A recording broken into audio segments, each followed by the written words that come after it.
Okay, this video I will talk about Albert Pike, chapter 32 in Morals and Dogma, Sublime Prince of the Royal Secret. He wrote a letter to Mazzini in the late 1800s after the Civil War, and he said, I believe it was 1871, he said that he wanted to bring in 3 world wars. The first war, he wanted to get at the czars and communism and create a more atheistic form of communism in the Russian area. In the Second World War, he would pit. Second World War resulted the Jews moving into Israel, and it would pit the communists against the fascists. In the Third World War, it would pit the Islamists against the Zionists, and the rest of the world would be torn on what to do. And the purpose was to screen out the revolutionaries. Now, I'll start the chapter. The occult science of the ancient magi was concealed under the shadows of the ancient mysteries. It was imperfectly revealed, or rather disfigured, by the Gnostics. It is guessed at under the obscurities that cover the pretended crimes of the Templars, and it is found enveloped in enigmas that seem impenetrable in the rites of the highest masonry. Magism was the science of Abraham and Orpheus, of Confucius and Zoroaster.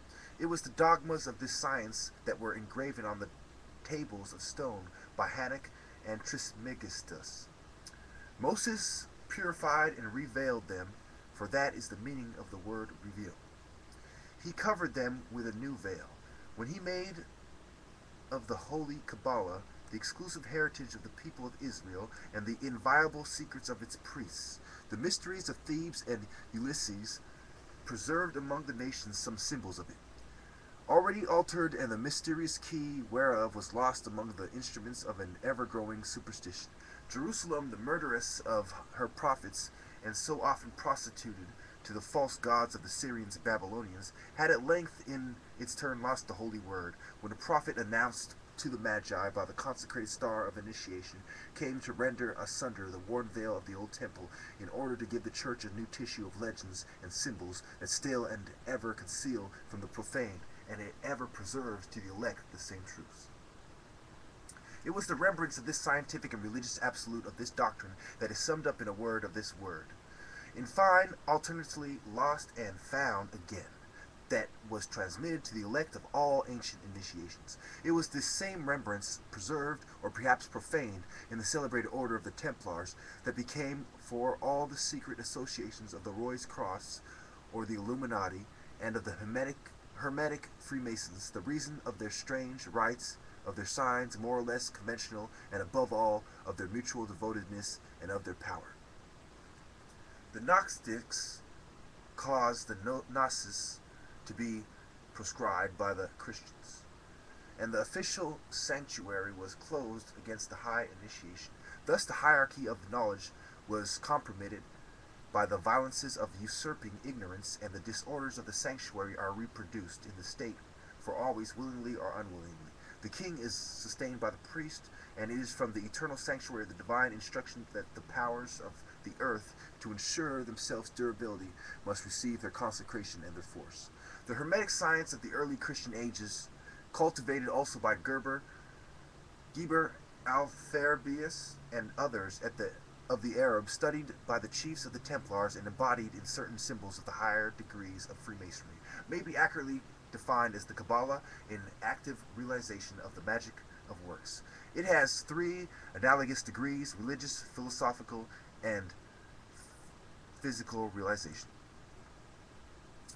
It is religious realization is the durable foundation of the true empire and the true priesthood that rule in the realm of human intellect. It is philosophical realization is the establishment of absolute doctrine, known in all times as the holy doctrine, and of which Plutarch in the treatise De Isid et Osirid speaks at large but mysteriously, and of hierarchical instruction to secure the uninterpreted succession of adepts among the initiates. Its physical realization is the discovery and application in the microcosm or little world of the creative law that incessantly peoples the great universe. Measure a corner of the creation and multiply that space in proportional progression, and the entire infinite will multiply its circles filled with universes, which will pass in proportional segments between the ideal and elongating branches of your compass. Now suppose that from any point whatever of the infinite above you a hand holds another compass or square. The lines of the celestial triangle will necessarily meet those of the compass of science to form the mysterious star of Solomon. All hypotheses scientifically probable are the last gleams of the twilight of knowledge, or its last shadows. Faith begins with where reason sinks, exhausted. Beyond the human reason is the divine reason. To our feebleness, the great absurdity, the infinite absurd, which confounds us and which we believe. For the master, the compass of faith is above the square of reason. But both rest upon the holy scriptures and combine to form the blazing star of truth. All eyes do not see alike, even the visible creation is not. For all who look upon it, of one form and one color. Our brain is a book printed within and without, and the two writings are, with all men, more or less confused. The primary tradition of the single revelation has been preserved under the name of the Kabbalah by the priesthood of Israel. The Kabbalistic doctrine, which was also the dogma of the Magi and of Hermes, is contained in the Sefer Yetzirah, the Soher, and the Talmud. According to that doctrine, the Absolute is the being in which the Word is. The Word that is the utterance and expression of being and life. Magic is that which it is. It is by itself like the mathematics, for it is the exact and absolute science of natures and laws. Let me see where I'm at. Okay, I got a little more time. This is the statue of Albert Pike, and I'm going to continue the chapter for a couple more minutes, then continue in the next one.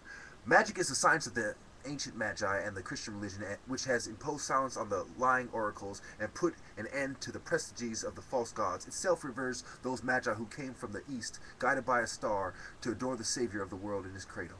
Tradition also gives these magi the title of kings, because initiation into magism constitutes a general royalty, and because the grand art of the magi is styled by all adepts the royal art of the Holy Realm and Empire, sanctum regnum. The star which guided them is the same blazing star, the image whereof we find in all initiations. To the alchemists it is the sign of the quintessence.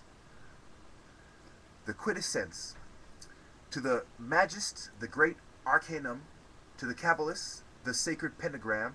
The study of this pentagram could not but lead the Magi to the knowledge of the new name, which was about to raise itself above all names, and cause all creatures capable of adoration to bend the knee.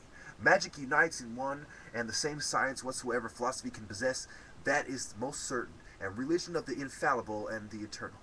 It perfectly and incontestably reconciles these two terms that at first blush seem so opposed to each other: faith and reason, science and creed, authority and liberty. It supplies the human mind with an instrument of philosophical and religious certainty, exact as the mathematics, and accounting for the infallibility of the mathematics themselves. Thus there is an absolute in the matters of the intelligence and of faith. The supreme reason has not left the gleams of the human understanding to vacillate at hazard. There is an incontestable verity that there is an infallible method of knowing this verity, and by the knowledge of it, those who accept it as a rule may give their will a sovereign power that will make them the masters of all inferior things and of all errant spirits, that is to say, will make them the arbiters and kings of the world. So in his chapter 32, he's talking about using magic and science to rise above religions and humanity and institutions of the world. He is applying Weishaupt's method, and this is about 100 years after Weishaupt. Thank you. You know what? I got a little more time. I'm going to try to read a few more paragraphs. So, we go on. Science has its nights and its dawns because it gives the intellectual world a life which has its regulated movements and its progressive phases. It is with truths as with the luminous rays, nothing of which is concealed is lost, but also nothing of what is discovered is absolutely new. God has been pleased to give to science, which is the reflection of his glory, the seal of his eternity.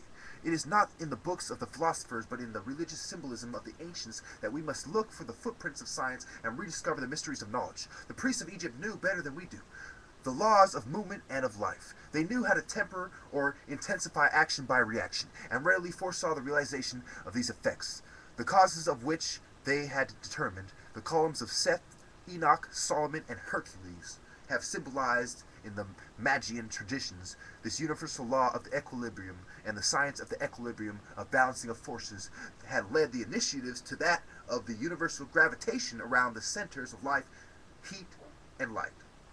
Thales and Pythagoras learned in the sanctuaries of Egypt that the earth revolved around the sun, but they did not attempt to make this generally known, because to do so it would have been necessary to reveal one of the great secrets of the temple, that double law of attraction and radiation, or of sympathy and antipathy, of fixedness and movement, which is the principle of creation and the perpetual cause of life. This truth was ridiculed by the Christian Lactantius, as it was long after sought to be proven a falsehood by persecution by papal Rome.